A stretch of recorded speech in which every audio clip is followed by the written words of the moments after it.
listening to episode 57 of the Get in My Garden podcast. I'm Aaron Moskowitz, and today we have back Dan Long, Georgia beekeeper, discussing the life of bees and beekeeping in the winter. Dan covers some details about native bees and their life cycles, which are very different from honeybees. He tells us about what beekeepers can do for the honeybees in years of shortage, or if honey has been over-harvested, and the number one thing we all can do as gardeners to help bees going into the future. Dan shares about how the large-scale beekeepers manage their hives in winter by moving them, storing them, and retrofitting them. And finally, we discuss some of the treatments beekeepers do to kill parasites during the winter brood break, and what exactly happens inside the hive when the bees recognize there is a problem. Follow the podcast on Instagram at GetInMyGarden, and go to the website getinmygarden.com to sign up for the very special but still non-existent newsletter, where I will eventually share special content and freebies from my guests. As you may have heard, the Get in My Garden podcast is now an affiliate for Elaine Ingham's Soil Food Web Foundation course. If you're a farmer or gardener looking to take your knowledge of natural farming and soil restoration to the next level, to increase yields and profits, or if you're interested in restoring soil and potentially making an impactful career out of saving the environment, head over to soilfoodweb.com/getinmygarden to see what this training program has to offer. Thanks again, Dan, for coming back. I thought of you while I was talking to someone about the bees and what's going on with their beehives during the winter. So definitely interested in what you know. Right. Thanks for having me back on. My pleasure. Where you live in Georgia, what kind of winter do you have? Well, it is the Piedmont of Georgia. So we're at 870 feet of elevation. It's not at all coastal, which many people think of Georgia as a sort of a hot, sweltery, almost Florida climate. We're up in the hills, not quite to the mountains. And for example, this morning it was freezing. Yesterday, it topped out at 70 degrees. Oh, wow. We do have some cold weather. The ground typically does not freeze, but we go well below freezing, as low as I've been here for a decade, and it's gone down as low as I think we had one night at 6 degrees Fahrenheit. Wow. Okay. And how does that affect the bees? They certainly don't like it. They're more affected by the overall day temperatures than the brief deep freezes that we have. As long as it's a healthy colony, they're perfectly fine controlling their temperature in the deep freezes that we experience periodically. What about food? I'm curious about that because I know that they're eating nectar and whatnot. So is that just a part of the life cycle of bees where a certain amount of the hive is going to die? Well, sure. Well, actually, the whole reason that they store honey is to survive winter. That's their whole MO all spring long is we got to save up for winter. Gotcha. They're typically in Georgia. The daytime temperature is warm enough that they can do what's called breaking cluster. And what that is when it's really cold at night, they'll pack in really tightly together around the queen and around any brood that they might have. I should emphasize, if you have a fairly broad audience, that all beekeeping is local. You have really different management techniques heading up into the, frozen north, up into the Arctic blur of Canada all the way down into the subtropics of Florida. What I do is I make sure they have enough honey, but still they will often burn through whatever we leave them. It depends on how active they are in the winter and how late the spring nectar flow hits. Typically speaking, during the daytime, it's warm enough here that they can break cluster and move around inside the hive and get to their honey stores. You hear stories of really cold climate beekeeping where the bees will not break cluster because it's so cold that they won't move just a few inches away to go get their honey stores to provide enough energy to what they do in order to keep warm enough is they vibrate their wing muscles. That will generate heat inside the cluster. But here in Georgia, we really don't have a significant problem with that. We can feed them. They can reach their honey.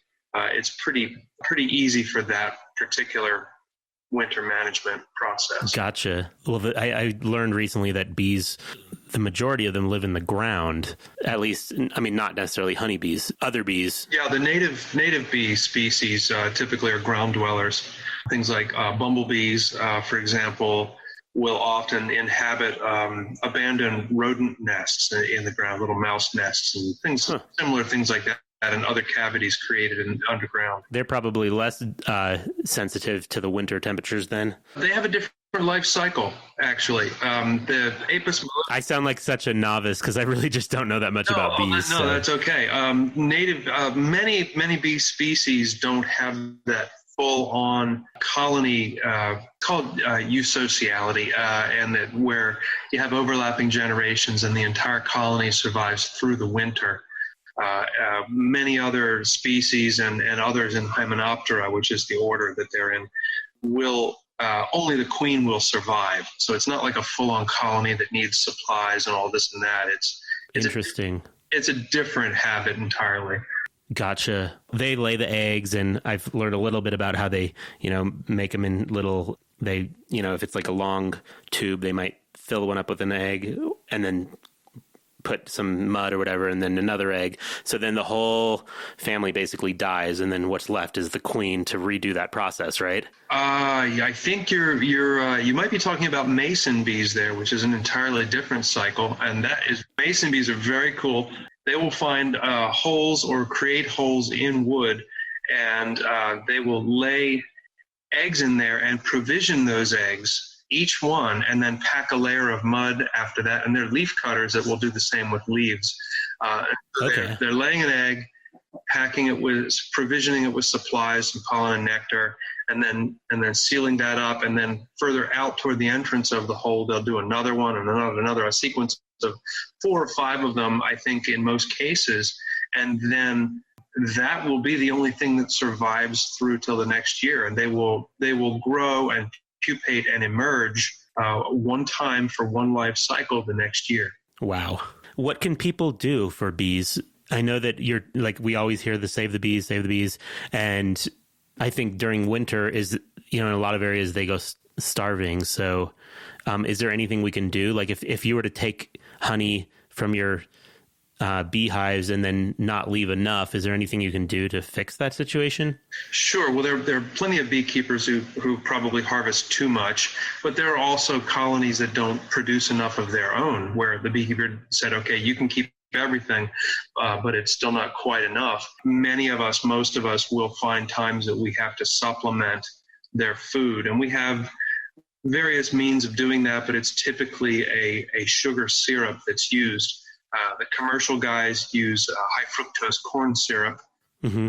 It's carbohydrates, it's energy for them. It's not as healthy as nectar, but it does work. It's a proven technique, and I certainly I do lay in a good supply of sugar every winter because oftentimes my colonies in this part of the country, they begin to build up when the days get longer and the pollen sources begin.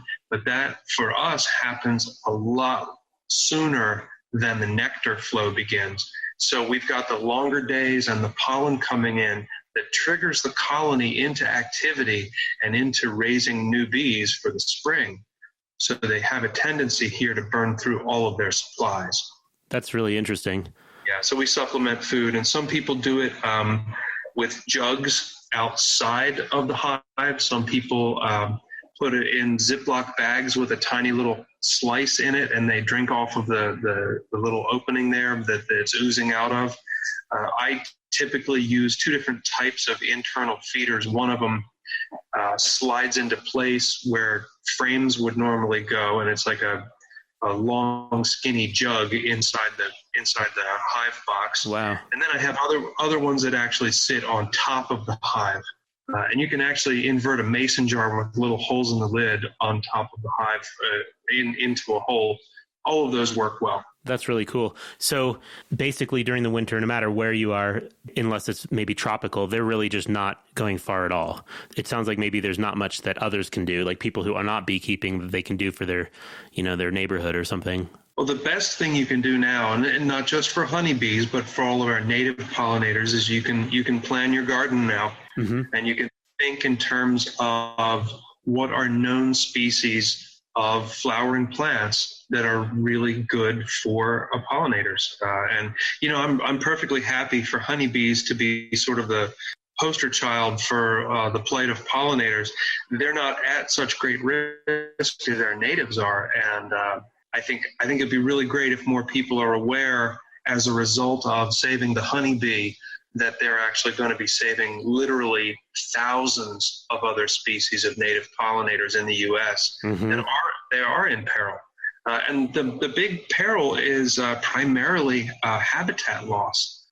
We talk about pesticides and people worry about various things, but habitat loss is the big number one thing. They need plenty of diverse forage, lots of different wildflowers, lots of different tree species. People don't think about trees being good for bees. People look at wildflowers where they see the bees, but one good tree can replace acres of clover in terms of nectar quantity and quality. What are some good trees that are, obviously each area is different, but trees that you think are best for that? Sure. Well, there are plenty of early ones. Maple is a fine one, mostly for pollen. And then tulip poplar has really just tremendous volumes of nectar some springs. And then some of the neat ones that are not really common, but really wonderful, are basswoods. And the reason for that is, at least in our part of the country, they begin to bloom as our typical nectar flow starts to fall away. We really have a short nectar flow here in the Piedmont of Georgia. And so they kind of pick up the pace as we go into summertime and really supplement their nectar needs. Cool. When you have a tree like that, does it change the flavor of the honey a lot? Oh, yeah, absolutely. The nectar source is key to the flavor and the character of the honey.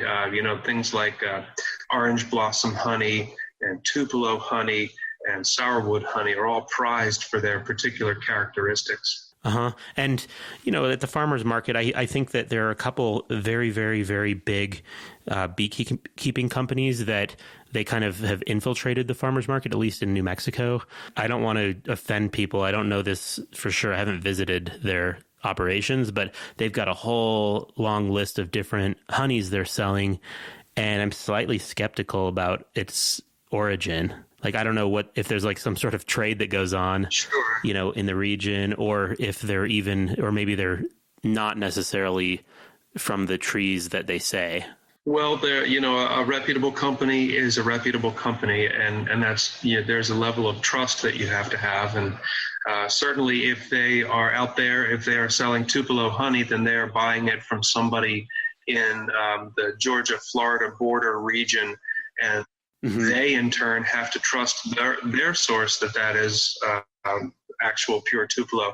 A good honey taster can tell you, yeah, sure, that's Tupelo, or yeah, that's definitely got sourwood characteristics to it. If they really know what they're talking about, then they are selling the real deal. Anything else you'd like to share with people? Most of the listeners, or a lot of them, they're really interested in bees, but they're not necessarily beekeeping. As I sort of rambled through a whole little part of this. That was really good and interesting. The fact that it is definitely very local, the way we take care of our bees versus, say, in a lot of the big commercial guys will winter their bees in Florida. And that's because there is forage year round for them. There's always something in bloom. And so they take advantage of that. And that actually that allows them to keep the bee population large. So one of their primary goals is to have colonies bursting full of bees as they head into February to go off to the almond fields of California. And so that's like this amazing process. I think we've all heard about it, but it almost sounds like we've got it completely under control and that there really is no risk to the honeybees because we need them so much and we've committed so much to saving them already. Well, really, and as I mentioned, it's great that they are the poster child for saving pollinators, and that's a good thing. But really, the risk is more economic. Honeybees themselves are not going extinct. The rate of loss is concerning, and it parallels a rate of loss in the wild populations of native pollinators, but there's nobody growing new native pollinators specifically on any kind of mass scale like they do with honeybees. There's a huge industry of people that grow their own bees. They make new colonies to compensate for the losses. Yeah, the almond fields are a driving force in all commercial migratory pollinator companies. Gotcha. You didn't get to finish your story, I think, because I said something there. But yeah, we're talking about in Florida, they can forage year round, and southern Texas is another place where the commercial guys keep them for that reason. Then as you head north into colder climates, we have a shorter season, but not quite so much risk. We close up our hives a little bit. We reduce the entrances, and if we're using screened bottom boards, we'll close those. Some people will put wind breaks around their colonies to try to help keep them a little bit warmer. And then as you head further north, it becomes more of a concern for things like snow. In those cases, they're installing top entrances. So you see this stack of boxes of the beehive.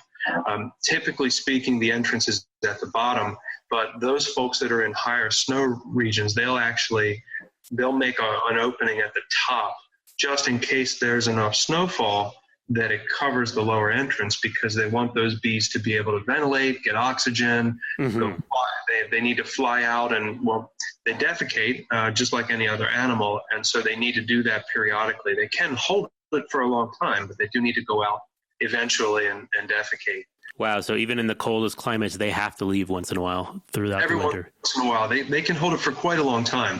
It's good for them to get out. Now, and then you head up into the even colder regions, and there are actually services that will hold your entire apiary, your bee yard. You can pick it up and move it and put it into cold storage for the winter. Wow. And that it helps to protect them from the variations in temperature and the deepest of cold. Interesting. I wonder, though, when you put a bunch of hives together, as I'm sure happens, I've heard a little bit about it in California with the almond season, like if you have an infected hive, how it might affect the neighbors. Yeah, there is a possibility of that. You get what we call drift, where a forager will fly out and then return to the wrong colony. If they're coming back loaded with nectar, they'll be let right in, no problem at all. Oh, interesting. There's a colony parasite called small hive beetle that will move from hive to hive. It actually flies as well, but it can crawl from hive to hive if you've got them all on a rack. Wow. Another important thing about winter is the life cycle of the colony includes raising baby bees, eggs and larvae, most of the year in our climate. But if we're lucky, it actually gets cold enough that the queen will stop laying eggs entirely. The reason I say if we're lucky is because there's a very significant parasite called Varroa destructor. We probably spoke about it last time. Yes. The Varroa mite thrives in the larvae, in the brood of the colony. And when there is no brood at all of those mites are up on the adult bees instead, and they don't do nearly as well, and their population dwindles as a result. It's also an opportunity for those of us who treat with oxalic acid vapors to do a very, very effective treatment on those mites when there is no brood, because the oxalic acid does not get underneath capped brood. That would be the pupating bees. And so we get a really effective treatment when there's no brood at all. So this is actually right now, as we're recording this is just the right time of year for us. Oh, very cool. And with that cold storage opportunity you were talking about, could that be something that so if you put them in cold storage and it stops her from laying eggs, is that a time that someone could potentially do that treatment? Absolutely. Also, the other thing is for up in the deeper north, there's a lot longer brood break. Mm-hmm.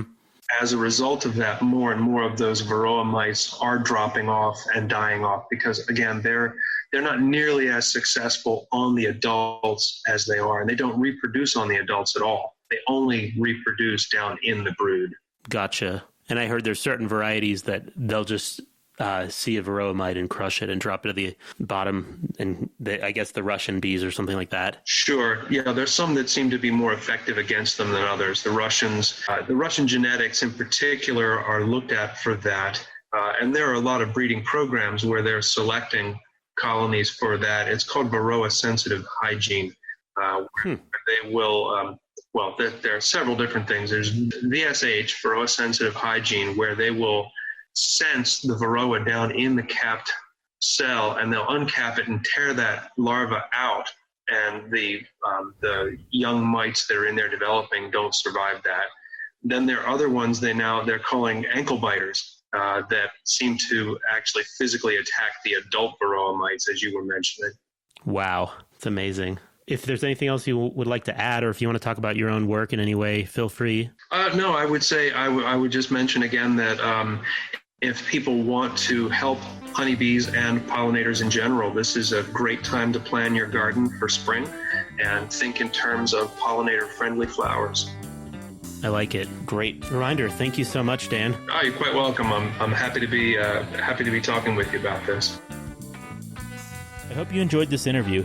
My goal is that you are inspired this winter to continue your learning, your hobbies, your projects, and your businesses related to natural farming, hydro and aquaponics, bees and pollinator insects, fungi and mycology, soil and the soil food web, microbes, plants, and however you are involved in entertaining yourself in a way that benefits the earth and our future. Be an ambassador for the fungi and the bees and start planning your garden right now. Also, as I mentioned, the podcast is now an affiliate for Elaine Ingham's Soil Food Web Foundation course.